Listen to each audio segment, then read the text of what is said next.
नमस्कार विद्यार्थी मित्रों, स्वागत आहे तुमचं एम के कोचिंग क्लासेसमध्ये। आज आपण क्लास 10चा फायनान्शियल प्लॅनिंग हा चॅप्टर पाहत आहोत आणि ह्याच्या अगोदर आपले 10 लेक्चर झालेले आहेत आणि हे 11वे लेक्चर आहे। तर ह्याच्यामध्ये आपण प्रॅक्टिस सेट 4.2 कंप्लीट झालेला आहे। त्याच्यानंतर आपण काही पुढल्या गोष्टी पाहणार आहोत। तर काय पाहणार आहोत तर आपण नेक्स्ट पार्टमध्ये पाहणार आहोत तर कंपोजिशन स्कीम। तर एक हेडिंग आहे तुमच्या टेक्स्टबुकमध्ये पेज नंबर 94 वर। तर कंपोजिशन स्कीम नावाचा एक टॉपिक आहे तुमच्या याच्यावर का आहे, कंपोजिशन स्कीम नावाचा टॉपिक आहे। तो कंपोजिशन स्कीम काय आहे ते आपल्याला पाहायचे म्हणजे काय या चॅप्टर ह्या लेक्चरमध्ये आपण काय पाहणार आहोत। ह्या लेक्चरमध्ये आपण ज्या काही बेसिक गोष्ट आहेत, शेअर्स काय असतात, डिव्हिडंड काय असते, म्युच्युअल फंड काय असते, आहे का नाही, कंपोजिशन स्कीम काय असते, इंटिग्रेटेड जीएसटी काय असते, हे तर ह्या सगळ्या गोष्टी आपण पाहणार आहोत। तर एक वन बाय वन पाहूया। तर कंपोजिशन स्कीम हे पाहणं गरजेचं आहे कारण हा कंपोजिशन वर्ड वगैरे तुमच्या एक्झाम्पलमध्ये येणार आहे तेव्हा तुम्हाला कळायला पाहिजे। ठीक आहे, तर कंपोजिशन स्कीम काय असते पहा। तर द पर्सन ठीक आहे हुज ॲन्युअल टर्न ओव्हर, हे वर्ड महत्त्वाचं आहे। का आहे वर्ड महत्त्वाचा कोणता आहे, ॲन्युअल म्हणजे वार्षिक। ठीक आहे, ॲन्युअल टर्न ओव्हर, ठीक आहे, हे मीनिंग मी समजून सांगतो नंतर। Annual turn over in the previous financial year पण हा वर्ड पण महत्त्वाचा आहे। Financial year is less than 1.5 crore can opt for composition scheme under GST rules. पहा, 2-3 गोष्टी महत्त्वाच्या आहेत पहा। तर महत्त्वाची गोष्ट काय आपल्याला माहिती आहे तुम्हाला, फायनान्शियल इयर महत्त्वाची गोष्ट काय आहे, फायनान्शियल इयर मी सांगतो तुम्हाला। तर आपल्या देशामध्ये पहा 2-3 प्रकारचे कॅलेंडर लागू असतात। पहा, एक इंग्लिश कॅलेंडर आहे। इंग्लिश कॅलेंडर आपण सगळे काय करतो, फॉलो करतो इंग्लिश कॅलेंडर। ठीक आहे, इंग्लिश कॅलेंडर म्हणजे जे आता सध्या आपण फॉलो करतो, जसं की 1 जानेवारी ते आपण काय 1 जानेवारी टू 31 डिसेंबर, हे जे तुमचं कॅलेंडर आहे ते कोणतं आहे, इंग्लिश कॅलेंडर आहे। म्हणजे इंग्लिश कॅलेंडरनुसार आपला जो इयर कधी सुरू होते, 1 जानेवारीला आपला इयर सुरू होते, याचा 2025 हे वर्ष सुरू झालेलं आहे। ठीक आहे, तर 2025 हे वर्ष 1 जानेवारीला सुरू झालेलं आहे आणि 31 डिसेंबर 2025ला संपेल आणि दुसरं वर्ष लागेल। त्याच्यानंतर वेगवेगळे आता मराठी कॅलेंडर आहे, वेगवेगळे कॅलेंडर्स आहेत, जसं मराठी वर्ष गुढीपाडव्याला लागते आपलं। ठीक आहे, त्याच्यानंतर वेगवेगळ्या लोकांचे वेगवेगळे काय आहेत असे कॅलेंडर आहेत। ठीक आहे, बरोबर आहे। तर हे आपण म्हणजे सगळं ज्या काही फायनान्शियल गोष्टी म्हणजे ज्या काही गोष्टी आपण हे करण्यासाठी आपण काय करतो, मोस्टली आपल्या शाळेत तिकडं हे इंग्लिश वर्ष आपण वापरत असतो, बरोबर आहे। त्याच्यानंतर पण इंग्लिश वर्ष वापरत असतो, पण त्याच्यानंतर तुम्हाला एक फायनान्शियल इयर आहे का नाही, फायनान्शियल इयर पण माहीत पाहिजे। फायनान्शियल इयर हा शब्द आलेला आहे तुमच्या पुस्तकामध्ये, काय आलेला आहे, या डेफिनेशनमध्ये आलेला आहे, फायनान्शियल इयर हा शब्द आलेला आहे। तर सर तुम्ही म्हणता सर हा फायनान्शियल इयर काय असते। फायनान्शियल इयर पहा, जी आपल्या देशाची एक बँक आहे, कोणती बँक, सेंट्रल बँक आहे। आपल्या देशाची कोणती बँक आहे, सेंट्रल बँक आहे। प्रत्येक देशाची एक बँक असते सेंट्रल बँक, कोणती बँक असते, सेंट्रल बँक असते। आणि ते सेंट्रल बँकला वेगवेगळं नाव असते त्या देशामध्ये, आणि ती सेंट्रल बँक त्या देशामधले जे काय आर्थिक व्यवहार वगैरे आहेत, बँक वगैरे हे सगळ्या गोष्टी, बरेचसे जे काही कारभार त्यांच्याकडे दिलेले आहेत ते पाहत असतात। मुख्य बँक असते, मेन बँक असते, बरेचसे कारभार असतात। तर आपल्या देशातली सेंट्रल बँक कोणती आहे, मेन बँक कोणती आहे, तर आरबीआय आहे। कोणती बँक आहे, आरबीआय, नाव तुम्ही ऐकलं असाल, आरबीआय। आरबीआय म्हणजे काय, रिझर्व्ह बँक ऑफ इंडिया। कोणती बँक आहे, reserve bank of India. RBI म्हणजे रिझर्व्ह बँक ऑफ इंडिया। हे बँक म्हणजे हे आपण फायनान्शियल इयर फॉलो करत असतो।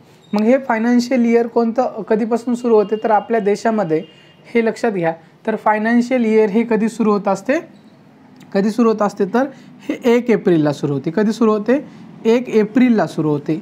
1 एप्रिलला सुरू होते फायनान्शियल इयर, आणि कधी संपते, 31 मार्चला, आहे का नाही, 31 मार्चला संपते।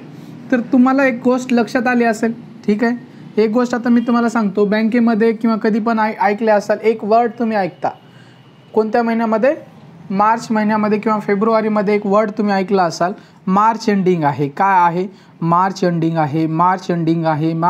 आहे। डोकं खराब करून टाकते मार्च एंडिंग। तुम्ही जर कोणतं बँकेमध्ये काम केलं तर आज बँकेचं कामकाज बंद आहे, मार्च एंडिंगमुळे आमच्या बँकेचे भरपूर सारे काम पडलेले आहेत, तर बाहेरचं कामकाज बंद आहे, आम्ही सगळे रेकॉर्ड्स बनवत आहोत, सगळे करत आहोत। म्हणजे सगळे काही जे कार्यालय आहेत वगैरे आहे का नाही, ज्याच्यामध्ये जे फायनान्शियल ट्रान्झॅक्शन्स होतात, फायनान्शियल गोष्टी होतात, तर तिथं मार्च एंडिंगमुळे तिथं रश असते, लोक दिवस रात्र काम करत असतात, तिथले कर्मचारी वगैरे, त्यांना सुट्ट्या भेटत नाहीत मार्च एंडिंगमध्ये वगैरे, सगळे रेकॉर्ड्स पूर्ण बनवावं लागतात, सगळ्या गोष्टी कराव्या लागतात, ठीक आहे. तर हे मार्च एंडिंगमुळं. मार्च एंडिंग म्हणजे काय, हा 31 मार्चला हे फायनान्शियल वर्ष संपत असते. तर त्या वर्षामध्ये काय जो आर्थिक व्यवहार त्यांनी केलेला आहे, सगळ्या गोष्टी केलेल्या आहेत, तर त्यांना काय करावं लागते, त्या कंप्लीट करावं लागते.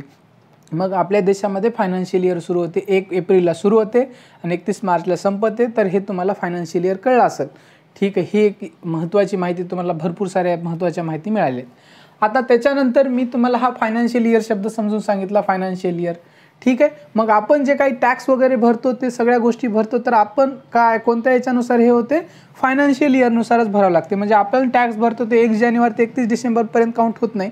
किंवा तुम्ही एखादं सर्टिफिकेट वगैरे काढता, काही काढता, तर ते तुमचं हे 1 एप्रिल ते 31 मार्चपर्यंत व्हॅलिड असते, ठीक आहे. जसं की तुम्ही इन्कम सर्टिफिकेट जरी काढल्या, इन्कम सर्टिफिकेट काढावं लागते तुम्हाला. आता तुम्ही आता नंतर 11वी 12वीला किंवा तुम्ही जेव्हा इंजिनिअरिंगला असेल किंवा नीटला ॲडमिशन घेता, जे EWS कोट्यामधनं हे ॲडमिशन घेतात, तर त्यांना काय करावं लागते, इन्कम सर्टिफिकेट काढावं लागते. आणि ते तुमचे इन्कम सर्टिफिकेट पण कधीपासून कधीपर्यंत व्हॅलिड असते, 1 इयरचं असेल तर 1 एप्रिल टू 31 मार्चपर्यंत तुमचं त्या वर्षापर्यंतच व्हॅलिड असते, 31 मार्चला संपून जाते. जसं की आता समजा, आता तुम्ही म्हणसाल सर 1 एप्रिलला सुरू होतं, आता फायनान्शियल इयर समजा आपलं कोणतं आहे, समजा ह्या 1 एप्रिल 2024ला हे फायनान्शियल इयर सुरू झालं, तर ते कुठपर्यंत असणार आहे, 2024 म्हणजे 1 एप्रिल 2024 म्हणजे एप्रिल, मे, जून, जुलै हे 24 मधले महिने असतील.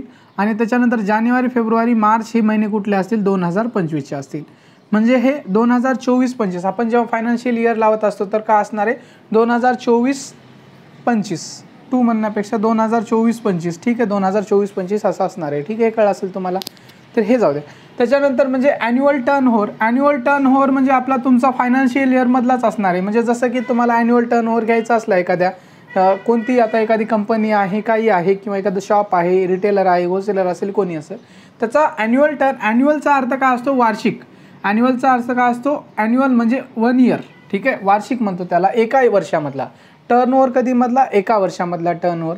जसं की फायनान्शियल इयर घेतलं समजा आपण, तर ह्या एखादी काही असेल समजा शॉप वगैरे असेल, तर त्याचा 1 एप्रिल 2024 पूर्ण डेट टाकतो मी, 2024 टू किती असणार आहे त्यांचं, 31 मार्च 2025. आता हे इयर घेतलेलं आहे मी, तुम्ही कोणतं इयर घेऊ शकता, मग 23 घेऊन इथं 24 घेऊ शकता, ठीक आहे. तर इथं मी काय केलेलं आहे, 2025. म्हणजे हा आता 2025मध्ये मार्च यायचा आहे, पण मी तुम्हाला समजण्यासाठी घेतलेला आहे. आता करंटची डेट घ्यावं म्हणलं, ठीक आहे. मग हे एखादी शॉप आहे, त्या शॉपचा म्हणजे 31 मार्चच्या नंतर आता कळेल आहे का नाही. मग जो काही ॲन्युअल टर्नओव्हर आता ॲन्युअल म्हणजे वार्षिक कळेल, आणि टर्नओव्हर म्हणजे काय, जे काही ट्रान्झॅक्शन करतो, काय करतो, ट्रान्झॅक्शन्स म्हणजे जे काय ट्रान्झॅक्शन्स म्हणजे जसं की हा जो शॉपवाला, दुकानवाला आहे व्यक्ती, काही माल खरेदी करतो, काही माल विकतो, म्हणजे पूर्ण याचं आहे का नाही, बाईंग अँड सेलिंग म्हणू शकतो आपण. पूर्ण याचं काय, टर्नओव्हरमध्ये बाय करणारा, बाईंग अँड सेलिंग, पूर्ण दोन, बाईंग प्लस सेलिंग, ह्या दोन्ही जरी गोष्टी मिळून, बाईंग आणि सेलिंग ह्या दोन्ही गोष्टी मिळून त्याचा जर म्हणजे बाईंग करण्याची व्हॅल्यू काहीतरी, खरेदी करताना त्यांना काहीतरी पैसे द्यावं लागणार असणार आहे, आणि सेल करताना काहीतरी पैसे द्यावं लागणार असणार आहे. ते पूर्ण पैसे एक म्हणजे 1.5 कोटी, 1.5 करोड म्हणजे 1.5 कोटीच्या मध्ये जर असेल, तर तो व्यक्ती कंपोजिशन स्कीम अवेल करू शकतो. पहा, तर महत्त्वाची गोष्ट तुम्हाला माहीत आहे. तुम्ही म्हणसाल सर आता GST, पहा GST कधी लागते एखाद्या शॉपला. आता आपण महाराष्ट्रामध्ये राहतो, वेगवेगळ्या स्टेटनुसार वेगवेगळी लिमिट ठरवलेली आहे. इन जनरल लिमिट GSTची कधी आहे, एखाद्या शॉपचं, एखाद्या दुकानाचं जर टर्नओव्हर आहे का नाही, ॲन्युअल टर्नओव्हर, किती टर्नओव्हर, ॲन्युअल टर्नओव्हर जर एखाद्या शॉपचा किती 20 लाखच्या जर वर गेला, म्हणजे जो खरेदी आणि विक्री त्या दुकानाची कोणी असेल, कोणते दुकान असेल, ॲन्युअल टर्नओव्हर जर 20 लाखाच्या वर गेला, तर त्याला काय करावं लागते, GST आहे का नाही, GST नंबर काढावा लागतो. GST नंबर म्हणजे GSTIN नंबर काढावा लागते, GST आयडेंटिफिकेशन नंबर, ठीक आहे, हे काढावं लागते. पण तुम्ही हे GSTIN नंबर काढावं लागते, परंतु ह्या GSTIN नंबरमध्ये तुम्हाला काय करावं लागेल, तुम्हाला एक ऑप्शन असते. म्हणजे तुम्ही एकतर GST नंबर तर दोघालाही काढावं लागते, कंपोजिशन स्कीममध्ये पण, ह्याच्यामध्ये पण. 20 लाखामध्ये 20 लाखाच्या वर गेले तर. पण तुमची जर इन्कम म्हणजे 20 लाखाच्या वर आहे, 20 लाखाच्या वर आहे, आणि ते कुठपर्यंत आहे, 1.5 कोटी, म्हणजे 20 लाख ते 20 लाख ते 1.5 कोटी म्हणजे आहे का नाही 20 लाख टू 1.5 करोडपर्यंत जर तुमची ॲन्युअल टर्नओव्हर असेल तर तुम्ही कंपोजिशन स्कीम घेऊ शकता. तर कंपोजिशन स्कीम काय आहे काय नाही, त्याचे फायदे काय, ह्या सगळ्या गोष्टी मी सांगणार आहे. म्हणजे कंपोजिशन स्कीम कोणता पर्सन घेऊ शकतो, फायनान्शियल इयरमध्ये त्याचा टर्नओव्हर 20 लाख ते 1.5 कोटी 20 लाख टू 1.5 करोडपर्यंत असेल तर तो कंपोजिशन स्कीम अवेल करू शकतो. ठीक आहे. तर कंपोजिशन स्कीम काय करू शकतो, अवेल करू शकतो. आता तुम्ही म्हणसाल ठीक आहे सर, आता कंपोजिशन स्कीम अवेल करू शकतो, पण आता एखादा दुकानदार किंवा एखादा शॉप ओनर असेल, होलसेलर असेल, कोणी असेल तर तो व्यक्ती कंपोजिशन स्कीम का अवेल करेल, ह्याचे फायदे काय, नेमकी कंपोजिशन स्कीम काय आहे. तर पहा मी तुम्हाला समजून सांगतो कंपोजिशन स्कीम का आहे नेमकी. ठीक आहे. तर कंपोजिशन स्कीम का, आता तुम्ही GST बघितलं असेल, वेगवेगळ्या काय आहे, तुम्ही दुकानावर कुठल्या गेल्या, शॉप ओनरकडे समजा एक का आहे दुकान आहे तुमच्या एरियामध्ये, तुम्ही ज्या गल्लीमध्ये राहता तिथे एक दुकान आहे, रिटेलर आहे. तो कोण आहे, रिटेलर आहे. त्याला आपण आपल्या याच्यामध्ये काय म्हणतो, दुकानदाराला आपण रिटेलर म्हणतो. काय म्हणतो आपल्या इकॉनॉमिक्सच्या भाषेमध्ये, तर त्याला आपण म्हणायचं रिटेलर. काय म्हणायचं, रिटेलर म्हणायचं. तो रिटेलर आहे. मग तो रिटेलर आता काय करणार आहे, त्याला कॉम्पिटिशन खूप आहे त्या गल्लीमध्ये, दुसरे दुकान आहे, त्याचा धंदा चालला आहे का नाही, किंवा त्याला जास्तीत जास्त प्रॉफिट कमवायचं आहे, जास्तीत जास्त आहे का नाही, तर टफ चालले. त्यामुळे तो काय करू शकतो, कंपोजिशन स्कीम अवेल करू शकतो. काय करू शकतो, कंपोजिशन स्कीम गव्हर्नमेंटकडनं घेऊ शकतो, GSTच्या अंडर कंपोजिशन स्कीम. आणि ह्या रिटेलरचा म्हणजे मोठा रिटेलर आहे, ह्याचा जो टर्नओव्हर आहे म्हणजे याच्याकडे GST नंबर आहे का आहे, ह्याचा जो टर्नओव्हर आहे 20 lakhs टू 1.5 करोडच्या मध्ये आहे. म्हणजे ह्याच्या 1.5 करोडच्या जर वरी गेला तर त्याला कंपोजिशन स्कीम घेता येत नाही, आणि 20 लाखच्या वर असेल तर GST नंबर भेटतो. म्हणजे हे रेंज पण लक्षात घ्या तुम्ही. मग हा कंपोजिशन स्कीम घेतल्यानंतर फायदा काय, आता तुम्ही समजा ह्या रिटेलरकडे गेल्या आणि रिटेलरकडे गेल्याच्या नंतर तुम्ही काय केलं, एक 100 रुपयाची वस्तू खरेदी केल्या. किती रुपयाची वस्तू खरेदी केल्या, 100 रुपयाची रिटेलरकडनं एक वस्तू खरेदी केल्या.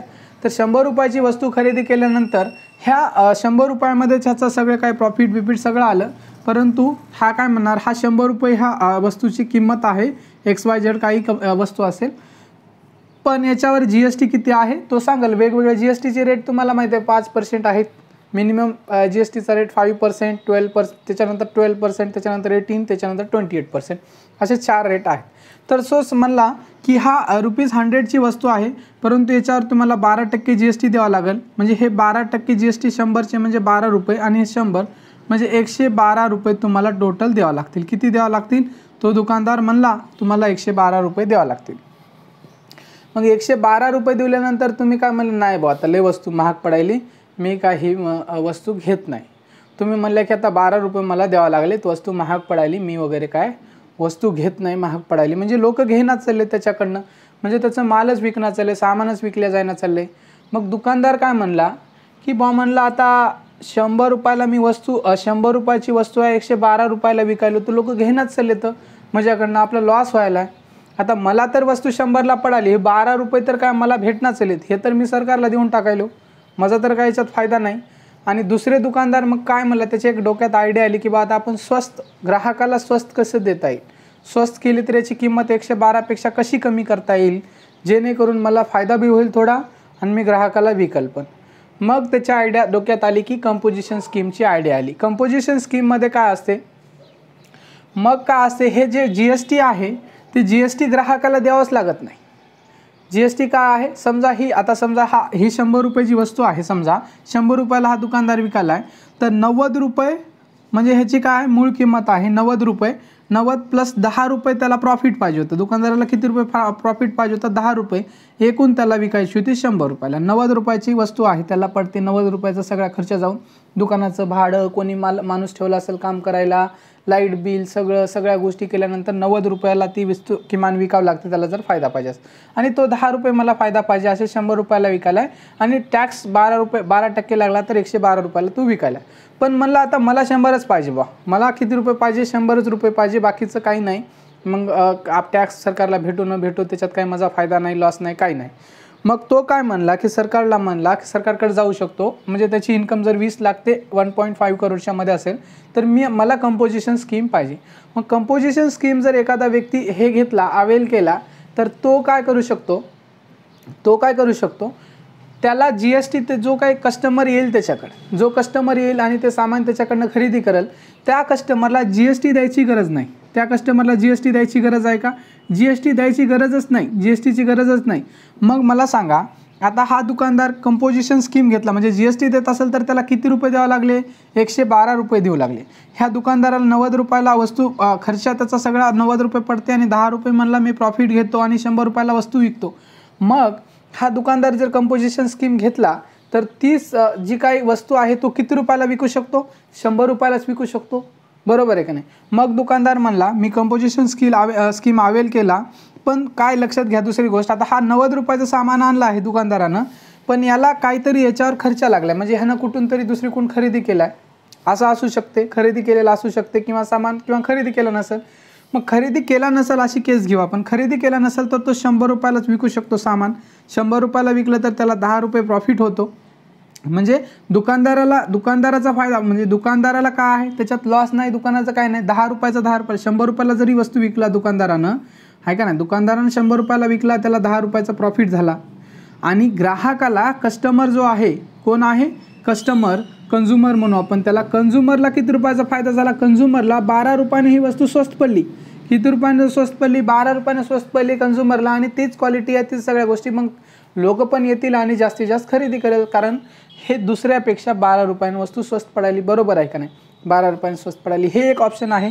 म्हणजे तो काय करू शकतो, म्हणजे 12 रुपयाने स्वस्त देतो, म्हणजे GST द्यायची गरज नाही कंझ्युमरला. पण ज्यावेळेस तो बिल देईल, पण दुकानदार काय करणार आहे, आता बिल देणार आहे, ह्या सगळ्या गोष्टी मी मिटवून टाकतो. दुकानदार म्हणजे आता जो कंझ्युमर आहे, ग्राहक आहे, त्याला किती रुपयाने वस्तू स्वस्त पडली? 12 रुपयानं पडली. पण जेव्हा तो बिल देतो, आपण दुकानात गेल्यानंतर बिल घेतो, 2 बिल, मग बिल आता गेल्याच्या नंतर जर GST, हे बिलला आपण काय म्हणतो, जे याच्या इकॉनॉमिक्सच्या टर्ममध्ये इनवॉइस म्हणतो, ठीक आहे, इनवॉइस म्हणतो. बिल आणि इनवॉइस तुमचं एकच आहे. जेव्हा कंपोजिशन स्कीममध्ये जे बिल असते, बिल इनवॉइस एकच आहे. कंपोजिशन स्कीममध्ये जे बिल असते, कंपोजिशन स्कीममधलं जे बिल असते ते कशाचं असते? बिल ऑफ सप्लाय असते. कोणतं असते? Bill of supply. म्हणजे त्याच्यामध्ये तुम्ही GST लावला असं सांगू शकत नाही, फक्त बिल ऑफ सप्लाय. म्हणजे बिल ऑफ सप्लायचा अर्थ काय होतो? आम्ही, म्हणजे आता समजा ही पेन आहे, ही पेन माल सप्लाय केलेला आहे तुम्हाला, त्याचा अर्थ काय होतो? सरळ सरळ आम्ही माल तुम्हाला सप्लाय केलेला आहे, मग त्याच्यावर कुठलाही GST नाही वगैरे, काही नाही, GST वगैरे लागलेला नाही. आणि त्या बिलवर काय आहे? बिलवर, आणि तुमचं दुकान शॉप असेल त्याच्यावर, ते मी सांगणार आहे नंतर वगैरे तुम्हाला, मॅन्डेटरी कंपोजिशन स्कीम अवेलेबल आहे लिहायचं वगैरे. मग काय आहे? इनवॉइसमध्ये तुम्ही GST वगैरे हे करू शकत नाही. म्हणजे इनवॉइसमध्ये GST वगैरे लावू शकता का तुम्ही? नाही. म्हणजे इनवॉइस म्हणजे बिलमध्ये तुम्ही GST वगैरे लावू शकत नाही. म्हणजे तुम्हाला सरळ सरळ आहे की 100 रुपयाचं, हे 100 रुपयाची वस्तू विकताय तुम्ही, की 100 रुपयाचं असं लिहून त्या बिलावर असणार आहे की 100 रुपयाचा टोटल आम्ही माल ह्या कस्टमरला दिलेला आहे, पोहोचवलेला आहे, असं सरळ सरळ तुम्ही लिहू शकता तुमच्या भाषेत. म्हणजे जर गेला तुम्ही सरळ, नसते काय बिल सरळ सरळ, त्याच्यावर GST BST काय असतं? टोटल व्हॅल्यू ऑफ आयटम काय असेल, तुम्ही समजा पेन घेतलेले 100 रुपये, त्याच्यानंतर टॅक्सेबल व्हॅल्यू काय असणार आहे का? 0 रुपये असणार आहे. आणि पूर्ण तुम्हाला पैसे किती द्यायचे? तुम्हाला 100 रुपये पूर्ण पैसे, म्हणजे त्याला टॅक्स वगैरे काही लागणार नाही. मग ह्याच्यामध्ये फायदा कोणाचा होणार आहे? फायदा हा कस्टमरचा होणार आहे, कारण कस्टमरला टॅक्स द्यायची गरज पडणार नाही, त्यामुळे तो स्वस्तामध्ये पडणार आहे वस्तू माल, आणि त्याच्यामुळं कस्टमर जास्तीत जास्त येणार आहे. ठीक आहे, कस्टमर काय करतील? कस्टमर जास्तीत जास्त दुकानला येतील, हे करतील. मग ही स्कीम का अवेल केलेली आहे? कारण जे काही लोक आहेत, जे छोटे बिझनेसमॅन आहेत, जे म्हणजे ज्यांचं म्हणजे 20 लाख to 1.5 करोड छोटे लोक आहेत हे, ठीक आहे, म्हणजे मोठ्यापेक्षा, म्हणजे ज्याची 10, 20, 30, 40 हजार, 50 हजार, काही करोडोमध्ये काही इन्कम आहे त्यापेक्षा, ठीक आहे. मग हे सर्वाइव्ह करा आणि ह्यांचं जास्तीत जास्त प्रॉफिट व्हा, हे दुकानात चलावून यांच्यासाठी ही कंपोजिशन स्कीम काढलेली आहे, बरोबर आहे. आणि दुसरी महत्त्वाची गोष्ट, आता कंपोजिशन स्कीम केल्याच्या नंतर याच्यामध्ये काय प्रॉफिट, काय लॉस, काय काय असते, त्याचे नियम काय आहेत पहा. एखादा दुकानदार, जर शॉप ओनर जर कंपोजिशन स्कीम काय करत असेल, अवेल करत असेल, कोणती स्कीम अवेल करत असेल, कंपोजिशन स्कीम घ्यायची असेल, तर त्याचे इलिजिबिलिटी काय आहेत? पहिली इलिजिबिलिटी काय आहे? फायनान्शियल इयरमध्ये टर्नओव्हर किती पेक्षा जास्त नसला पाहिजे, म्हणजे 1.5 करोड, म्हणजे मिनिमम 20 लाख असेल तर तुम्हाला GST नंबर घ्यावाच लागते, आणि तुम्ही 1.5 करोडपर्यंत काय करू शकता? टर्नओव्हर 1.5 करोडपेक्षा जास्त नसला पाहिजे. वर गेला तर तुम्हाला कंपोजिशन स्कीममधनं बाहेर यावं लागेल आणि तुम्हाला GST वगैरे द्यावं लागेल, बरोबर आहे. आता हे पहिलं झालं क्रायटेरिया. दुसरा क्रायटेरिया काय आहे, म्हणजे तुम्ही हे जर तुमची इन्कम हे बसली याच्यामध्ये फायनान्शियल इयरमध्ये, त्याच्यानंतर दुसरी गोष्ट काय आहे, जर 1.5 करोडच्या गेल्या तर तुम्हाला GST वगैरे भरावं लागणार, ऑटोमॅटिकली तुम्ही आउट होणार कंपोजिशन स्कीममधनं. ठीक आहे, म्हणजे तुम्हाला GST वगैरे द्यावं लागणार. दुसरं काय होणार आहे, तुम्ही जर कंपोजिशन स्कीम घेतल्यानंतर तुम्ही हे ITC बघितलेलं आहे मागच्या लेक्चर, म्हणजे ITCचा अर्थ तुम्हाला सगळ्यांना माहिती आहे. ITC म्हणजे काय, इनपुट टॅक्स क्रेडिट. काय, इनपुट टॅक्स क्रेडिट. आता इनपुट टॅक्स क्रेडिट आपण बघितलेलं आहे. इनपुट टॅक्स क्रेडिट आपण कसं बघितलेलं आहे, जसे की आपण एक चेन बघितली होती. काय बघितली होती, चेन बघितली होती. फॅक्टरी टू काय असेल तुमचं होलसेलर टू तुमचं रिटेलर, आणि रिटेलर टू काय तुमचं असणार आहे कन्झ्युमर. पहा, मग हे तुमचं काय आहे, समजा हा फॅक्टरी आहे. फॅक्टरीमधनं माल कुठं जातो, होलसेलरकडे जातो. होलसेलरकडं शॉर्टमध्ये लिहितो होलसेलर. ठीक आहे, बरं लिहून टाकतो होलसेलर. त्याच्यानंतर तुमचा इथून जातो कुठं जातो, रिटेलरकडे जातो.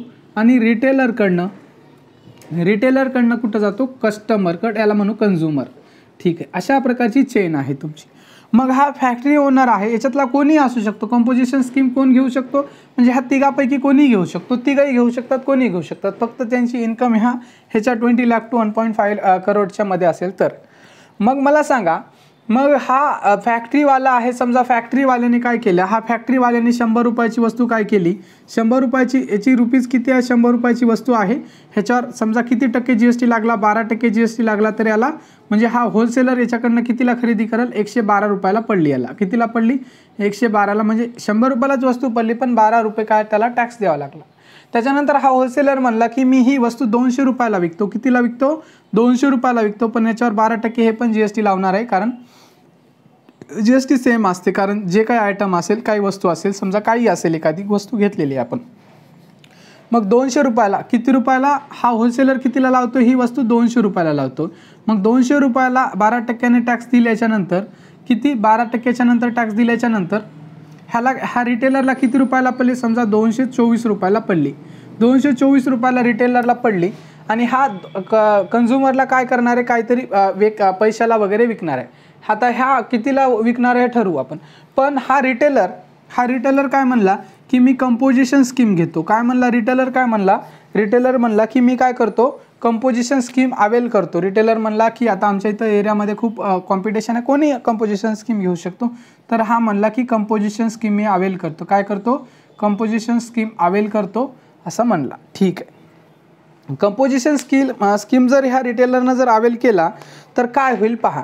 मग ह्या रिटेलरनं किती रुपये दिलेले GST, तर ह्याला द्यावा लागणार आहे. किती रुपये द्यावा लागले, 24 रुपये GST द्यावा लागले. किती रुपये द्यावा लागलेला आहे GST, ₹24 द्यावा लागलेले, कारण ॲक्च्युअली ही वस्तू 200 रुपयाची आहे, 224ला पडली. पण आता ह्या रिटेलरनं काय केली, त्याची किंमत 300 रुपयाला विकला. या कोणाला विकला, कन्झ्युमरला किती रुपयाला विकला, 300 रुपयाला विकला ह्या रिटेलरनं.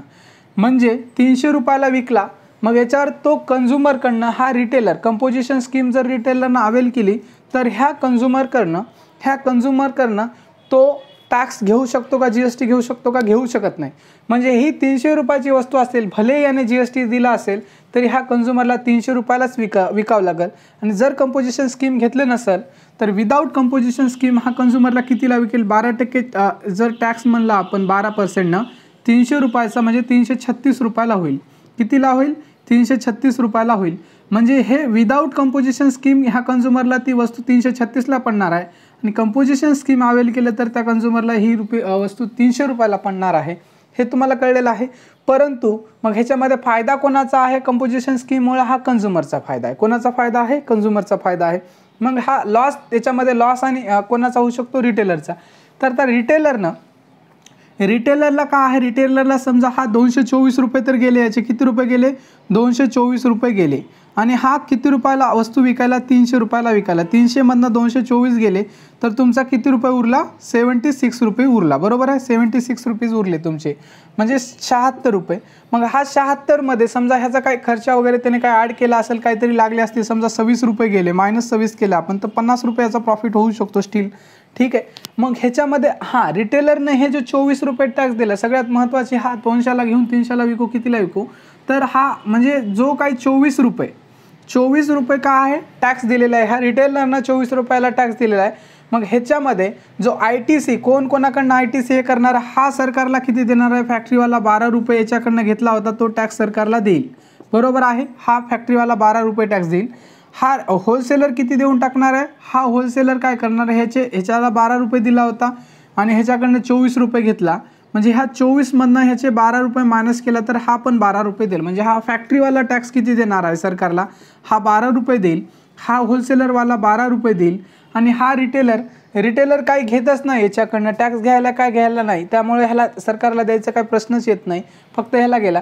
आणि हा ITC क्लेम करू शकतो का, म्हणजे ITC वगैरे भेटणार नाही. म्हणजे सरळ मला एकच सांगायचं आहे, कंपोजिशन स्कीम जर अवेल केल्या तर जो काही टॅक्स वगैरे आहे तुम्हाला इनपुट टॅक्स क्रेडिट भेटतो का, इनपुट टॅक्स क्रेडिट तुम्हाला भेटत नाही, सरकारकडनं तुम्ही हे पैसे घेऊ शकत नाही. जसं की विदाऊट GST 336ला हे करेल, म्हणजे 36 रुपयामधनं ह्याचे 24 रुपये मायनस करेल, म्हणजे हा 12 रुपये फक्त सरकारला काय करावं लागलं असतं, टॅक्स द्यावं लागलं असतं रिटेलरला, पण हे भेटणार नाही 36 रुपये, म्हणजे 24 रुपयाचा इथं नेट लॉस होईल याचा. मग लॉसमध्ये विकेल रिटेलर, का विकेल, कारण कमी प्रॉफिट होईल रिटेलरला, परंतु त्याला जास्तीत जास्त ग्राहक यायचे असेल, स्वस्तमध्ये पडायचं असेल तर ही कंपोजिशन स्कीम अवेल करू शकतात. तर अशा प्रकारे तुम्हाला कंपोजिशन स्कीम कळले असेल व्यवस्थित.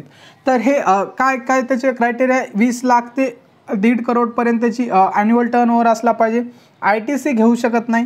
त्याच्यानंतर जे काही माल वगैरे सप्लाय केल्याच्यानंतर जे काही बिल देतात ना, बिल घेतो आपण, त्या बिलवर काय क्लिअरली मेन्शन करणं असायला पाहिजे. का असते, जे की कंपोजिशन जे स्कीमचा वापर अवेल करतात अंडर GST, त्यांना कुठल्याही प्रकारचा अधिकार नाही आहे की ते लोकांकडनं GST कलेक्ट करण्याचं, म्हणजे they are not able to collect GST from the consumers, आहे का नाही, असं त्यांना लिहावं लागेल. ठीक आहे, हे तुम्हाला कळलं असेल, बोल्ड लेटर्समध्ये लिहिणं गरजेचं आहे. आणि त्याच्यानंतर जे कंपोजिशन स्कीमवाला हे आहे, त्याच्यानंतर हे जे काय GST रिटर्न म्हणतो आपण, GST रिटर्न म्हणजे सरकारला काय करतात, जे काही टॅक्स झालेला आहे GST रिटर्न भरायचं आहे, तर कशा बेसिसवर भरतात, ते क्वार्टरली. आता क्वार्टरली तुम्ही म्हणसाल सर हे क्वार्टरली काय आहे, तर क्वार्टरलीचा अर्थ होतो 3 मंथली, काय होतो 3 मंथली, म्हणजे 3 महिन्याला आपण हे करतो. तर मला एक गोष्ट सांगायचं आहे, हे जे आपलं फायनान्शियल इयर 1 एप्रिल ते 31 मार्च आहे, तर याला आपण किती क्वार्टरमध्ये डिवाइड केलेलं आहे, 4 क्वार्टर्समध्ये डिवाइड केलेलं आहे. म्हणजे कोणते क्वार्टर्स असतात पहा, 1 एप्रिलपासून म्हणजे 3 महिन्याचे क्वार्टर्स असणार. आता 12 महिने तर 12चे 4 डिव्हिजन केले तर 3 महिन्याचं एक क्वार्टर असेल तुमचं. म्हणजे पहिला क्वार्टर का असेल, एप्रिल मे जून, म्हणजे एप्रिल का असणार आहे, एप्रिल असेल तुमचं, एप्रिल मे जून पहिलं क्वार्टर असणार आहे, म्हणजे पहिले 3 महिने. त्याच्यानंतर जुलै ऑगस्ट सप्टेंबर दुसरा क्वार्टर असणार आहे. त्याच्यानंतर ऑक्टोबर नोव्हेंबर डिसेंबर तिसरा आणि जानेवारी फेब्रुवारी मार्च हे 4थं क्वार्टर असणार आहे. मग हे तुम्ही क्वार्टरली दर 3 महिन्याला, सरळ साध्या भाषेत दर 3 महिन्याला तुम्हाला काय करावं लागणार आहे, हे GST रिटर्न वगैरे भरावं लागणार आहे. ठीक आहे, तर अशा प्रकारे कंपोजिशन स्कीम समजली असेल. त्याच्यानंतर पुढचा भाग आपण बघूया. पाहता त्याच्यानंतरचा नेक्स्ट टॉपिक बघूया. आता कंपोजिशन स्कीममध्ये तुम्हाला एक गोष्ट सांगायची राहिलेली आहे, म्हणजे टॅक्स रेट काय असतात, आहे का नाही, टॅक्सचे काय रेट्स असतात. ठीक आहे, आता जे कंपोजिशन स्कीम अवेल करतात जे रेस्टॉरंट्स आहेत, रेस्टॉरंट्स तुम्हाला माहिती आहे, रेस्टॉरंट्स म्हणजे सरळ आपण रेस्टॉरंट्स म्हणजे हॉटेल म्हणू शकतो. जे का हॉटेलमध्ये तुम्ही जेवायला जाता, सरळ तुम्हाला साध्या भाषेमध्ये हॉटेल्समध्ये जेवायला गेल्यानंतर तुम्हाला रेस्टॉरंटसाठी कंपोजिशन स्कीम अवेल करत असेल तर 5% GST लागतो. कंपोजिशन स्कीम हे करावं लागत असेल तर त्या रेस्टॉरंट्सवाल्याला म्हणजे हॉटेलवाल्यांना स्वतः पैसे पे करावं लागेल. ट्रेडर्स आणि मॅन्युफॅक्चरर्स आहेत, ट्रेडर्स आहे का नाही, ट्रेडर्स आणि मॅन्युफॅक्चरर्स तुम्हाला माहिती आहे जे वस्तू बनवतात, मॅन्युफॅक्चरर्स आहे का नाही, तर जे वस्तू बनवतात तर त्यांच्यासाठी किती GSTचा रेट आहे, 1% आहे. ठीक आहे, 1%. आता याचं तुम्हाला हा GST झालेला आहे, 5% GST झालेला आहे आणि हा पण तुमचा 1% GST आहे. आता याच्या GSTमध्ये डिव्हिजन तुम्हाला माहीत आहे, तर याच्यामध्ये CGST असते आणि SGST असते. आता याचं डिव्हिजन तुम्ही करू शकता. 5% GST असेल तर 2.5% तुमचा असेल, काय असेल, CGST असेल, 2.5% तुमचा काय असेल, SGST असेल. ह्याचंही तुम्ही डिव्हिजन करू शकता, म्हणजे 0.5% तुमचा CGST असेल, 0.5% तुमचं काय असेल, SGST असेल. तर अशा प्रकारचं तुम्हाला हे कंपोजिशन स्कीमचं कळलं असेल डिटेलमध्ये माहिती. त्याच्यानंतर आपल्याला बघायचं टाइप्स ऑफ टॅक्सेस. आता टॅक्सेस म्हणजे GSTमध्ये types of taxes under GST मध्ये कोणत्या प्रकारचे टॅक्सेस वगैरे आहेत हे तुम्हाला माहिती पाहिजे. तर GST तुम्हाला सगळ्यांना माहिती आहे. GST मध्ये टाइप्स ऑफ टॅक्सेस म्हणजे हेच सरळ सरळ म्हणजे काय असणार आहे तुमचं SGST, CGST, IGST आहे का नाही, UTGST वगैरे. तर GST मध्ये तुमचं IGST असते. पहा इथं लिहू तुम्ही 1 by 1.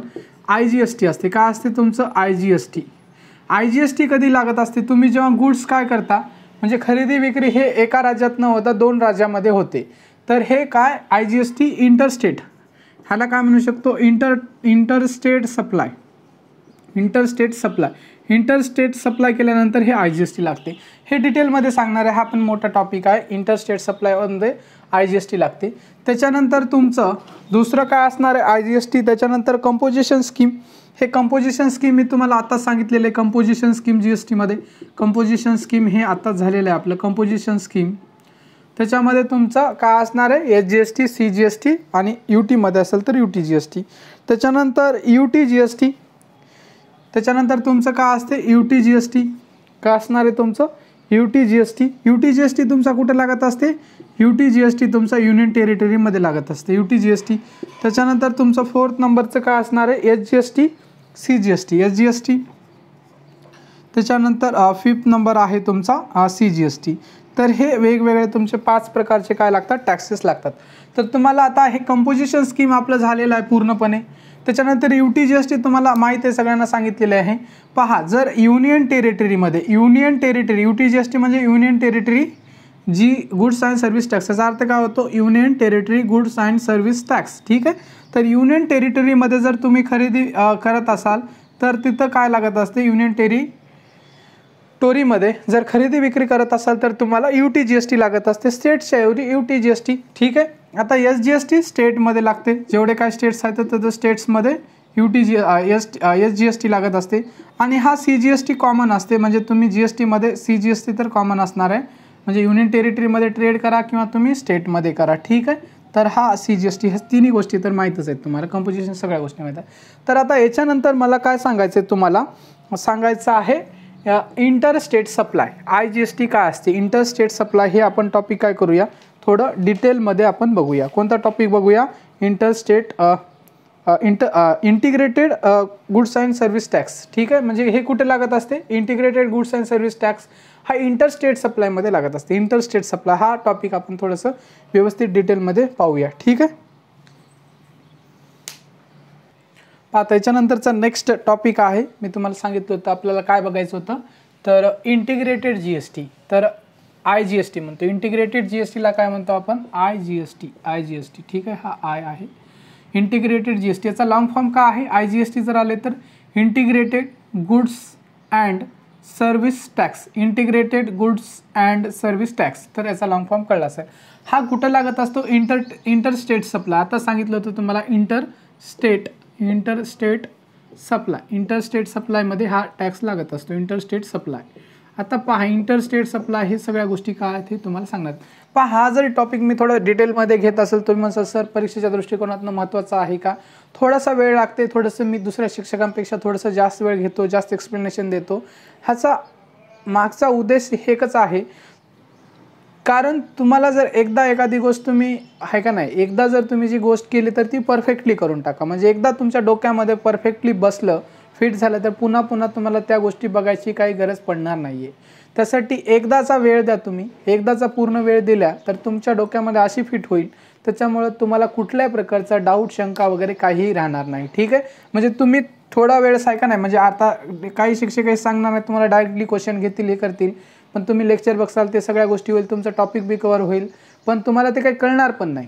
म्हणजे त्याच्यामधल्या तुम्हाला 60-70% गोष्टी कळणार नाहीत. तुमच्या त्याच्यात डाऊट राहणार मग पुन्हा बघणार हे टाईम घालण्यापेक्षा एकदाच वेळ द्या आणि पूर्णपणे करून टाका क्लिअर करून टाका. ठीक आहे. थोडा वेळ लागेल पण सगळ्या क्लॅरिटी मिळून जाते आणि हे तुमच्या लाईफमध्ये पण तुम्हाला कामाला येणार आहे. सगळ्या लाईफमध्ये जे नॉलेज मिळणार आहे तुम्हाला इथे काय मिळणार आहे नॉलेज मिळणार आहे. ठीक आहे. नॉलेज मिळणार आहे तुम्हाला सगळ्या गोष्टीचं. ठीक आहे. तर लक्ष द्या. आपण काय आहे याची डेफिनेशन बघूया.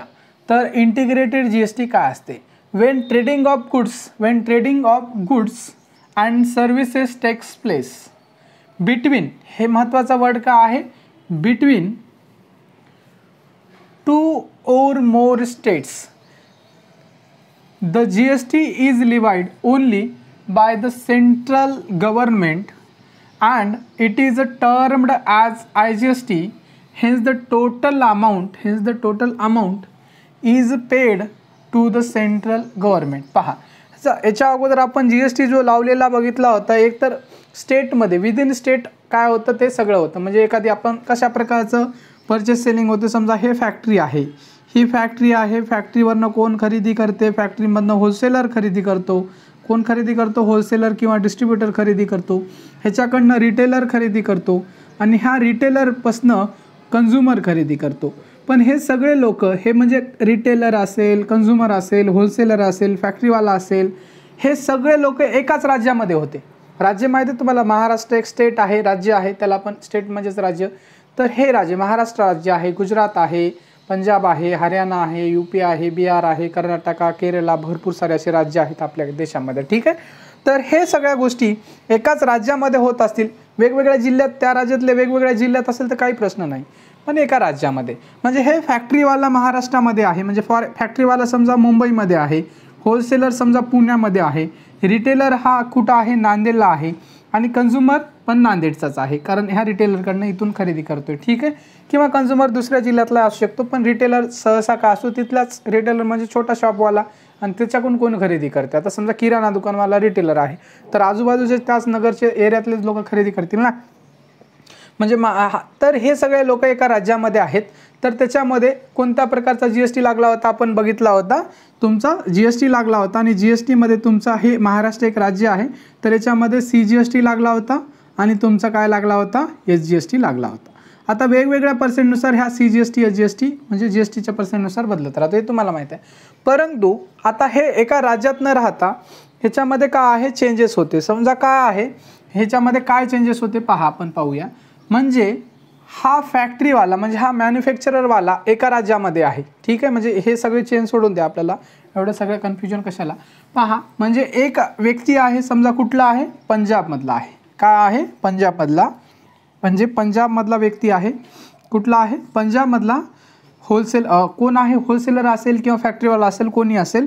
आणि दुसरा व्यक्ती आहे, कुठला आहे, महाराष्ट्रामधला. कुठला आहे, महाराष्ट्र पूर्ण लिहिण्यापेक्षा मी MH लिहितो महाराष्ट्राला. ठीक आहे. MH लिहिलं तर तुम्हाला कळून जाईल ना, MH. ठीक आहे. कॅपिटल MH लिहितो महाराष्ट्रामधला. हा व्यक्ती कुठला आहे, पंजाबमधला आहे. पंजाबमधला व्यक्ती काय करतो, महाराष्ट्राच्या व्यक्तीला काही वस्तू हे करतो. मग हे काय झालेलं आहे, एका राज्यामधला माल दुसऱ्या राज्यामध्ये विकला गेलेला आहे. जेव्हा असा माल, म्हणजे जी काही गुड्स असेल, एका राज्यामधनं दुसऱ्या राज्यामध्ये सेल केला जातो, एका राज्यामधनं दुसऱ्या राज्यामध्ये सेल केला जातो, तेव्हा याच्यावर लागलेला GST कोणता GST असतो, तर याचा IGST असतो. काय असतो, IGST असतो. म्हणजे काय आहे, याचा अर्थ काय होतो तुम्हाला, integrated goods and service tax. आणि हा पूर्ण IGST जो कलेक्ट करतो, कोण कलेक्ट, सेंट्रल गव्हर्नमेंट कलेक्ट करतं. आणि हा IGST कोणाला जातो, पूर्णपणे सेंट्रल गव्हर्नमेंटला जातो. कलेक्ट बी करतात आणि त्यांनी सगळे घेऊन टाकतात पैसे. जसं आपण याच्या अगोदर बघितलं होतं, GST जो लागतो, GST वेगवेगळा लागत असतो. म्हणजे तर काय, CGST असतो. समजा GST समजा 12% लागला, तर त्याच्यातला CGST किती जाणार होता, तुमचा 6% CGST होता. आणि तुमचा SGST किती होता, 6% होता. हा म्हणजे स्टेट गव्हर्नमेंट घेत होतं.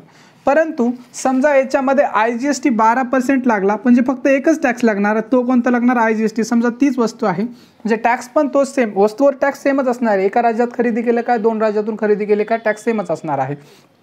परंतु हा एकच टॅक्स लागणार आहे, IGST. याच्यामध्ये CGST लागत नाही, SGST लागत नाही, काय नाही, IGST. आणि पूर्णपणे सेंट्रल गव्हर्नमेंट घेऊन टाकतो. मग आता आपण एक्झाम्पलच्या याच्यामध्ये बघूया. फॉर एक्झाम्पल, आता हा पंजाब आणि महाराष्ट्रामधलाच व्यक्ती घेऊया आपण. जसं की आता समजा एक व्यक्ती आहे, महाराष्ट्रामधला व्यक्ती आहे, तो काय करतो, पंजाबमधनं काय करतो, एक सामान खरेदी करतो. तुमच्या बुक्समधलं जे काय आहे ते एक्झाम्पल घेऊया. तर काय आहे, महाराष्ट्रामधला एक व्यक्ती पंजाबमधनं काय करतो, स्कूटर पार्ट्स, महत्त्वाचं नाही, स्कूटर पार्ट्स काहीतरी असं सामान खरेदी करतो. ठीक आहे. स्कूटर पार्ट्स, तर स्कूटर पार्ट्स घेऊ आपण. ठीक आहे. तर स्कूटरचे पार्ट्स खरेदी करतो, स्कूटर. ठीक आहे. स्कूटरचे पार्ट्स काय करतो, तो खरेदी करतो.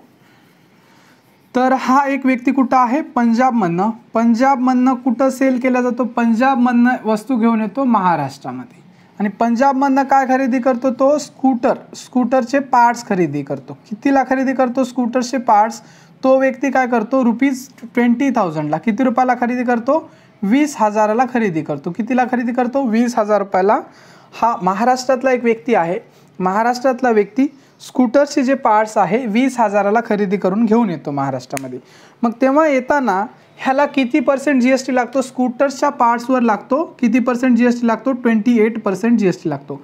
आता तुम्ही इथं कॅल्क्युलेट करू शकता. 20,000 म्हणजे तुमची 100%ची व्हॅल्यू आहे. 100%ची व्हॅल्यू आहे. तुम्हाला याचं 28% टॅक्स काढायचा आहे. तर हे 2 शून्य कटले, हे 2 शून्य कटले, हे वरले 2 शून्य कटले. आता हा तुमचा किती होणार आहे, म्हणजे 200 इंटू काय 28. तर तुम्ही याचं कॅल्क्युलेशन करा. 2 इंटू 28 जर केलं तुम्ही तर किती होतं तुमचं, 56 होते. 56 आणि 2 झिरोला 2 झिरो म्हणजे 5,600 इतका टॅक्स लागणार आहे तुम्हाला. म्हणजे तुम्ही 20,000 रुपयाचे स्कूटरचे पार्ट पंजाबमधनं खरेदी केल्या, 28% तुमचा काय आहे, GST आहे. GST कोणता GST आहे तुमचा, IGST आहे. कोणता GST आहे, IGST. पूर्ण IGST लागलेला आहे. मग किती रुपये झालेले तुमचं, रुपीज टॅक्स म्हणून तुम्हाला किती लागलेलं, 5,600 रुपये द्यावं लागलेले. म्हणजे टोटल किंमत किती रुपयाला पडलेली ह्या महाराष्ट्रीयन व्यक्तीला, ह्या व्यक्तीला टोटल पैसे द्यावे लागले ह्या 5,600 रुपये टॅक्स आणि 20,000 रुपये स्कूटरच्या पार्ट्सची किंमत. म्हणजे ह्या व्यक्तीला टोटल किती रुपये द्यावे लागले, तर हे 20,000 आणि 5,600 म्हणजे 25,600 रुपये इतके द्यावे लागले. कोणाला, 25,600 रुपये देऊन हे माल खरेदी म्हणजे घेऊन आलेला आहे. ठीक. त्याच्यानंतर हा महाराष्ट्रामधला जो व्यक्ती आहे, आता तो स्कूटरचे पार्ट आणल्यानंतर तो आपल्याकडे तर ठेवणार नाही. ठेवणार आहे का, नाही ठेवणार. कशासाठी आणलाय तो, काहीतरी व्यवहार म्हणजे बिझनेस करण्यासाठी. हा जो महाराष्ट्रातला व्यक्ती काय केला, म्हणजे हा रिटेलर आहे, तर ह्याने काय केलं, एका कस्टमरला विकला. कोणाला विकला, एखाद्या कस्टमरला, ग्राहकाला, एखाद्या व्यक्तीला विकला. आणि तो किती रुपयाला विकला, तर तो समजा काहीतरी प्रॉफिट कमवून विकणार. त्याने कितीला विकले, तुमच्या पुस्तकामधल्या दिलेल्या याच्यानुसार 25,000ला विकला. कितीला विकला, ₹25,000ला तो स्कूटरचे पार्ट विकला. कितीला विकला त्याने, 25,000ला विकला. त्याच्यानंतर 25,000ला विकल्यानंतर GSTचा रेट काय असणार आहे, सेम आहे. 25,000चे तुम्ही काय करा, GST काढा. म्हणजे हा 25,000चे 28% काढू शकता. हा 25,000 म्हणजे तुमचा 100%ची किंमत झाली. याचे 28% काढा. सरळ सरळ पहा, हे 2 शून्य कटले, हे 2 शून्य कटले. तर काय करू शकता तुम्ही, ह्या दोघांचं मल्टिप्लिकेशन करा. 28 इंटू 25 करून टाकू शकता तुम्ही. ठीक आहे. तर तुम्ही ठीक आहे मल्टिप्लिकेशन करा 28 इंटू 25. तर अशा प्रकारे मल्टिप्लिकेशन करू शकता. 8 पंचे 40ला 0 हाचाले 4, 5 दोन्ही 10, 10 आणि 4 14. ठीक आहे. आणि हे 28 दोन्ही किती होतील तुमचे, 56 होतील, 56. हा प्लसला प्लस असेल तुमचा. ठीक आहे. ठीक आहे. हा प्लसला प्लस पहा, हे थोडंसं व्यवस्थित लिहितो मी तुमचं. तर हे किती असेल तुमचं पहा, हे 4च आहे ना पहा. 8 पंचे 40 0, त्याच्यानंतर हा हाचाला 4 आणि 5 दोन्ही 10 आणि 14. त्याच्यानंतर इथं प्लस असेल आणि 28 दोन्ही काय असेल तुमचे 56 असेल, हे 56. तर हे 0ला 0, 5 6 आणि 4 तुमचे 10ला 0, हाचाला 1. त्याच्यानंतर हा 5 आहे. ठीक आहे. 5 आणि हा 2 7. ठीक आहे. म्हणजे 7,000 तुमचा काय होईल, टॅक्स लागेल. म्हणजे ह्या 700 आलेला आहे आणि इथला एक 0 उरला होता आपला, कुठला, इथला 0. ठीक आहे. म्हणजे ह्याचं काय 7,000 आन्सर येईल. ठीक आहे. तर हे 7,000 काय करावं लागणार आहे, त्या व्यक्तीला काय करावं लागणार आहे, टॅक्स द्यावा लागणार आहे. किती, म्हणजे 25,000ला त्या व्यक्तीला विकलेला आहे. हा 25,000 कोण आहे, कंझ्युमर. कंझ्युमरला तो रिटेलर म्हणला की कितीला विकतो मी तुला, 25,000ला विकतो. 25,000ला विकला आणि टॅक्सचा रेट किती आहे, 28%नुसार. म्हणजे त्याला टॅक्स किती द्यावा लागला, 28%नुसार. जर 28% जर काढला आपण 25,000चा, तर किती होतील त्याचे पैसे, रुपीज काय होणार आहे तुमचं, 7,000 काय लागलेला आहे तुमचा, टॅक्स लागलेला आहे. म्हणजे कंझ्युमरला टोटल किती पैसे द्यावे लागले, कंझ्युमरला टोटल पैसे द्यायचे काढायचे असेल तर तुम्हाला 25,000 पहा इथं लिहू आपण. कंझ्युमरला कितीला पडले, हे 25,000 प्लस तुमचे हे 25,000च्या जागी आपण डायरेक्टली काय करू, पूर्ण किंमत लिहू. तर हे 28%नुसार 25,000ला विकला तो. ठीक आहे. 28%नुसार. तर ह्याचा टॅक्स किती झाला, 28%नुसार त्याचा टॅक्स झालेला आहे 7,000 टॅक्स झालेला आहे. किती झालेला आहे, 7,000 टॅक्स झालेला आहे. हे इथं लिहिलेलं आहे मी. त्याच्यानंतर हा 25,000 प्लस 7,000 त्या कंझ्युमरला टोटल किती रुपयाला पडला कंझ्युमरला, ह्याचं कॅल्क्युलेट करा. 25 आणि 7 म्हणजे किती होतील, ठीक आहे 32 होतील तुमचे. ठीक आहे. 32 म्हणजे त्या कन्झ्युमरला त्याला किती रुपये द्यावे लागले, 32,000 रुपये द्यावे लागले, बरोबर आहे, 32,000 रुपये द्यावे लागले. आता हे सोडून द्या, कन्झ्युमरला किती रुपये द्यावे लागले काय नाही हे महत्त्वाचं नाही आपल्याला, म्हणजे 32,000ला ते पडलेलं आहे. पण मला एक गोष्ट सांगा, म्हणजे हा 7,000 जो आता महाराष्ट्राचा व्यक्ती आहे हा, आणि हा कन्झ्युमर पण कुठं आहे, महाराष्ट्रामध्येच लोकेटेड आहे, म्हणजे तिथलाच आहे. म्हणजे जेव्हा हा कन्झ्युमर किती दिलेला, 7,000 रुपये टॅक्स दिलेला आहे, तर तो काय म्हणून देईल, GST म्हणून देईल. काय म्हणून देईल, GST म्हणून देईल, GST 7,000. मग हा GST जो आहे, SGST कोणता कोणता असणार आहे, CGST असणार आहे, CGST आता 28% असेल तर CGST किती लागणार आहे, 14% लागणार आहे. आणि SGST पण लागणार आहे, SGST लागणार आहे, हे मी मिटून टाकतो. SGST पण किती लागणार आहे तुमचा, 14% लागणार आहे, 14% लागणार आहे. का, कारण हा 28% काय तुमचा आहे GST आहे, तर तुमचा CGST 14%, SGST पण तुमचा 14%, म्हणजे 14 14 28 होईल. मग आता पूर्ण टोटल 7,000 आहे GST, तर CGST म्हणजे अर्धा 14% म्हणजे 3,000 किती लागणार आहे रुपीज तुमचा, रुपीज किती लागणार आहे, दुसऱ्या पेननं लिहतो मी, रुपीज तुमचा 3,500 काय लागणार आहे, 3,500 हा तुमचा लागलेला आहे, 3,500 हा 5 आहे, 3,500 तुमचा लागलेला आहे CGST आणि 3,500 तुमचा लागलेला आहे SGST. म्हणजे ह्या कन्झ्युमरकडनं, म्हणजे ह्या महाराष्ट्रामधला जो रिटेलर असेल कोणी असेल त्यांनी 3,500 रुपये SGST कलेक्ट केला आणि 3,500 रुपये CGST काय केलेला आहे, कलेक्ट केलेला आहे. मग हे झालेलं आहे सगळ्या गोष्टी. आता तुम्ही म्हणसाल पण आता मला एक गोष्ट सांगा, आता हा व्यक्ती कंपोजिशन स्कीममध्ये वगैरे काही येत नाही, काही नाही, तर ह्या व्यक्तीनं टॅक्स किती रुपये दिलेला आहे, 5,600 रुपये. ह्या पंजाबमधल्या व्यक्तीला स्कूटरचे पार्ट खरेदी करताना ॲक्च्युअल किंमत 20,000 आहे, परंतु 25,600 रुपये दिलेत, कारण 5,600 हा टॅक्स दिलेला आहे. हा टॅक्स तो म्हणजे काय, ITC त्याला पाहिजे, काय पाहिजे, ITC म्हणजे आपण मागच्या वेळेस ITC काढलेला आहे, तुम्ही मागचे लेक्चर बघितलं नसेल तर ITC काय कळणार नाही, म्हणजे इनपुट टॅक्स क्रेडिट. म्हणजे त्याला इनपुट टॅक्स क्रेडिट काय करायचं आहे, क्लेम करायचं आहे सरकारकडनं. इनपुट टॅक्स क्रेडिट काय करायचं आहे, सरकारकडनं त्याला क्लेम करायचं आहे. तर हा ITC कशा प्रकारे कलेक्ट करेल, मग कारण हा जो 5,600 पूर्ण जे पैसे गेले आहेत IGST म्हणजे सेंट्रल गव्हर्नमेंटला गेलेले आहेत, मग कशा प्रकारे तो काय करेल, टॅक्स कलेक्ट करेल. पहा कशा प्रकारे टॅक्स कलेक्ट करेल, तो काय करेल, पहा कशा प्रकारे टॅक्स कलेक्ट करेल. पहिल्यांदा काय करणार आहे, सेंट्रल गव्हर्नमेंटला आता ह्या व्यक्तीला म्हणजे हा महाराष्ट्र याने किती दिलेले, 5,600 रुपये दिलेले त्या व्यक्तीला, आणि ह्याच्याकडे आलेला टॅक्स किती आहे, 7,000 रुपये आलेले आहेत. म्हणजे ह्या 7,000मधनं 5,600 रुपये त्याला कटवून घ्यायचे. ठीक आहे, कशा प्रकारे कटवण्याचा प्रेफरन्स कसा आहे, पहिल्यांदा काय करेल तो CGSTमधनं पैसे कटून घेईल, कारण CGST पैसे कोणाला जातात, सेंट्रल गव्हर्नमेंटला जातात. म्हणजे त्याचे टोटल पैसे किती होते, 5,600, म्हणजे 5,600 रुपये त्याला भेटणार होतं. ITC त्याला किती भेटायला पाहिजे, 5,600च भेटायला पाहिजे, कारण 5,600 त्यांनी दिलेलं आहे. ITC त्याचं किती आहे, या व्यक्तीचं 5,600, 5,600 इनपुट टॅक्स क्रेडिट. तर हा कशा प्रकारे कलेक्ट करणार, पहिल्यांदा सेंट्रल गव्हर्नमेंटला जेवढे पैसे द्यायचे ते कटून घेणार. म्हणजे हे 3,500 ह्या म्हणजे ह्याच्याकडनं कलेक्ट केलेलं आहे. सेंट्रल गव्हर्नमेंटला त्याला किती द्यायचे होते, या कन्झ्युमरकडनं घेऊन 3,500 द्यायचे होते, तर 3,500 रुपये तो कटून घेणार. तर कटवल्याच्या नंतर सबट्रॅक्शन करा, ह्या 0मधनं 0 गेला 0, 0मधनं 0 गेला 0, ह्या 6मधनं 5 गेला, हा 5 आहे, 6मधनं 5 गेला तर 1 राहिला, आणि या 5मधनं जर 3 गेला तर तुमचा 2 राहिला. म्हणजे 2,100 रुपये, म्हणजे 3,500 रुपये ते सेंट्रल गव्हर्नमेंटचे काढून घेतलं त्यांनी. सेंट्रल गव्हर्नमेंटला द्यायचे होते, परंतु सेंट्रल गव्हर्नमेंटला ऑलरेडी त्याने पूर्ण पैसे दिले 5,600, तर 3,500 रुपये कटून घेतला. म्हणजे ही रक्कम कटली तुमची. सेंट्रल गव्हर्नमेंटला 0 रुपये द्यायचे, त्याला सेंट्रल गव्हर्नमेंटला 1 रुपये देणार का, देणार नाही, कारण 3,500 रुपये म्हणजे ऑलरेडी 5,600 रुपये त्याने सेंट्रल गव्हर्नमेंटला टोटल दिलेले आहेत, परंतु त्याला 7,000 आलेले, तर सेंट्रल गव्हर्नमेंटला 3,500 द्यायचे होते आणि स्टेट गव्हर्नमेंटला 3,500 द्यायचे होते. तर प्रेफरन्स कसा असणार आहे, तो सेंट्रल गव्हर्नमेंटच्या याच्यामधनं पूर्ण रक्कम कटून घेणार. तर पूर्ण रक्कम सेंट्रल गव्हर्नमेंटचे तो काढून घेणार त्याचे पैसे, तर 2,100 रुपये राहिले, आणि त्याला 2,100 रुपये त्याला ITC भेटायचे. किती भेटायचे, ITC भेटायचे. मग तो काय करेल, सेंट्रल गव्हर्नमेंटच्या पैशामधनं काढल्याच्या नंतर आता स्टेट गव्हर्नमेंटचे 3,500 रुपये आहेत. किती आहे, स्टेट गव्हर्नमेंटचे 3,500 रुपीज आहेत, त्याच्यामधनं त्याचे पैसे काढणार. किती राहिलेत, 2,100 रुपये, 2,100 हे पण काढून घेणार. ठीक आहे, म्हणजे जेवढे राहिलेत ते, म्हणजे 0 0 हे 0 0, म्हणजे 5मधनं 1 गेला तर तुमचा किती राहिला, 4, आणि हा 3मधनं जर 2 गेला तर तुमचा 1. ठीक आहे, म्हणजे किती राहिलेलं त्याच्याकडं पहा, कॅल्क्युलेशन आपले बरोबर आहेत का एक बार चेक करून घ्या. असे करू शकता 2100, 3100 आणि 400 म्हणजे 1400 रुपये बरोबर आहे. ठीक आहे, म्हणजे 1400 रुपये त्याला राहिलेले आहेत त्याच्याकडे. ठीक आहे, किंवा इथूनही कॅल्क्युलेट करू शकता, म्हणजे 7000 रुपये त्याने टॅक्स कलेक्ट केलेला आणि त्याने दिला किती आहे 5600, म्हणजे 7000मधनं 5600 घेतला तर 1400 रुपये राहिलेला आहे. पण प्रेफरन्स लक्षात घ्यायचा, पहिल्यांदा सेंट्रल गव्हर्नमेंट, कारण कमी जास्त होऊ शकतो.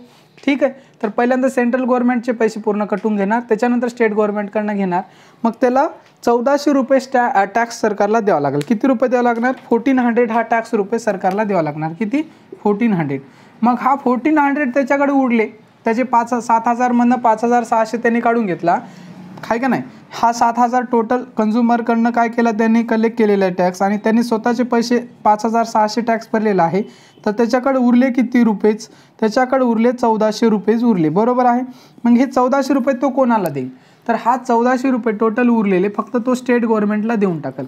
ठीक आहे, सेंट्रल गव्हर्नमेंटला ऑलरेडी पैसे गेलेले आहेत त्याचे इथं, तर तो काय करेल, सेंट्रल गव्हर्नमेंटला ऑलरेडी पैसे गेलेले आहेत तर तो काय करणार आहे, सेंट्रल गव्हर्नमेंटकडनं हे पैसे वापस घेणार नाही, तर फक्त आता जे उरलेले 1400 रुपये आहेत 1400, फक्त तो 1400 काय करणार आहे स्टेट गव्हर्नमेंटला देऊन टाकेल. कोणाला देईल, स्टेट गव्हर्नमेंटला देऊन टाकेल.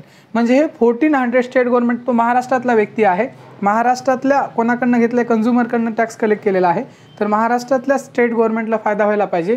तर कोणत्या स्टेट गव्हर्नमेंटला दिला, हा व्यक्ती पण महाराष्ट्रातला आहे, तर महाराष्ट्रातल्या स्टेट गव्हर्नमेंटला तो 1400 रुपीज काय करणार आहे, देणार आहे. तर तुम्हाला हे सगळ्या गोष्टी क्लिअरमध्ये कळल्या असतील. ठीक आहे, काही शंका वगैरे डाऊट असेल तर तुम्हाला आपण एक्झाम्पल वगैरे बघितल्याच्या नंतर तुम्हाला ह्या सगळ्या गोष्टी काय होतील, क्लिअरली कळतील. ठीक आहे, तर हे तुम्हाला कळले असतील गोष्टी वगैरे. त्याच्यानंतरचा आपण पुढला पार्ट काय करूया, पाहूया आपण पुढला पार्ट काय आहे तो. ठीक आहे, तर याच्यानंतरचा जो पार्ट आहे तो बऱ्यापैकी मोठा आहे, म्हणजे शेअर्स बघायचे, शेअर होल्डर काय असते, stock exchange, face value, market value. ठीक आहे, त्याच्यानंतर निफ्टी काय असते, NSE काय असते, डिव्हिडंड काय असते, बऱ्यापैकी आपल्याला ह्या सगळ्या गोष्टी बघायच्या आहेत. तर ह्या लेक्चरमध्ये जर घेतलं तर हे लेक्चर खूप मोठं होईल आणि तुम्हाला पाहण्यासाठी कंटाळवाण वाटेल. तर त्यामुळे आपण काय करू, ह्या ज्या सगळ्या गोष्टी आहेत त्या आपण नेक्स्ट लेक्चरमध्ये घेऊया. नेक्स्ट लेक्चरमध्ये आपला थेअरी पार्ट पण संपून जाईल आणि आपण काय करूया, थेअरी पार्ट संपल्याच्या नंतर काही एक्झाम्पल वगैरे घेऊया. ठीक आहे, तर आजच्या लेक्चरमध्ये आज आपण इथंच थांबूया. व्हिडिओ पूर्णपणे पाहिल्याबद्दल तुमची मनापासून खूप खूप धन्यवाद. तुम्हाला कसा वाटला व्हिडिओ नक्कीच तुम्ही कमेंट बॉक्समध्ये कमेंट करून सांगा. आणि काही तुमचा डाऊट असेल, रिकमेंडेशन असतील, सजेशन्स असतील, सगळ्या गोष्टी काय करा तुम्ही कमेंट बॉक्समध्ये कमेंट करा, त्यानुसार आम्ही काय करू, चेंजेस करू. ठीक आहे, तुम्हाला जर व्हिडिओ आवडला असेल तर तुम्ही काय करू शकता, व्हिडिओला एक लाईक करा आणि किमान तुमच्या 1 ते 2 मित्रांपर्यंत हा व्हिडिओ शेअर करा आणि त्यांना पण सबस्क्राईब करण्यासाठी आवर्जून सांगा. थँक्यू.